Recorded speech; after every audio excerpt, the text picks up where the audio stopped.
Hello friends, welcome to my channel. Justice PC Ghosh నివేదికను రద్దు చేయాలని కోరుతూ బీఆర్ఎస్ అధినేత మాజీ సీఎం కేసీఆర్, మాజీ మంత్రి హరీష్ రావు వేసిన పిటిషన్ల మీద హైకోర్టులో వాడి వేడి వాదోపవాదాలు జరిగాయి.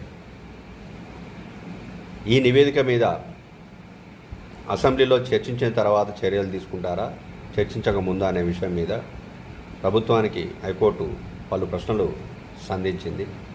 ఈ క్రమంలోనే ఈ నివేదికను వెబ్సైట్లో పెట్టడం మీద కూడా అభ్యంతరం వ్యక్తం చేస్తూ వెంటనే తొలగించాలని ఆదేశించింది. దీంతోపాటు ఈ కేసును 5 వారాలు వాయిదా వేసింది. ఈ నేపథ్యంలోనే బీఆర్ఎస్ అధినేత కేసీఆర్తో మాజీ మంత్రి హరీష్ రావు, ప్రశాంత్ రెడ్డి, బోయిన్పల్లి వినోద్ కుమార్, దామోదర్ రావులు సమావేశమయ్యారు. కాళేశ్వరం ప్రాజెక్టు మీద పీసీ ఘోష్ కమిషన్ ఇచ్చిన నివేదిక, హైకోర్టు తీర్పు తర్వాత తదుపరి ఎలా ముందుకు వెళ్ళాలనే దాని మీద నేతలతో కేసీఆర్ చర్చించారు. అలాగే ఈ నెల 25న కేబినెట్ భేటీ జరగబోతుంది. పీసీ ఘోష్ కమిషన్ నివేదికకు సంబంధించి కూడా కేబినెట్ ఒక నిర్ణయం తీసుకునే అవకాశం ఉంది. ఆ తర్వాత అసెంబ్లీ సమావేశాలకు సంబంధించిన అంశాలతో పాటు స్థానిక సంస్థల ఎన్నికలకు సంబంధించి కూడా కేబినెట్ నిర్ణయం తీసుకునే అవకాశం ఉన్న నేపథ్యంలోనే కేసీఆర్ నేతలతో భేటీ అయినట్టు తెలుస్తోంది.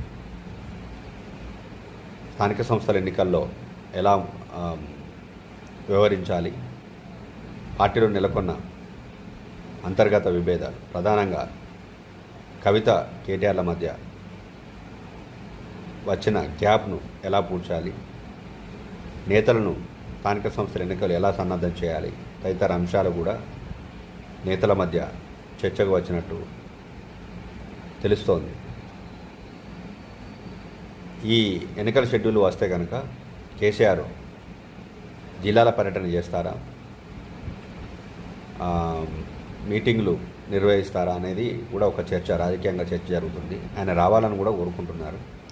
ఈ నేపథ్యంలోనే మాజీ మంత్రులు హరీష్ రావు, ప్రశాంత్ రెడ్డితో పాటు మాజీ ఎంపీ వినోద్ కుమార్, దామోదర్ రావులతో భేటీ అయ్యారు.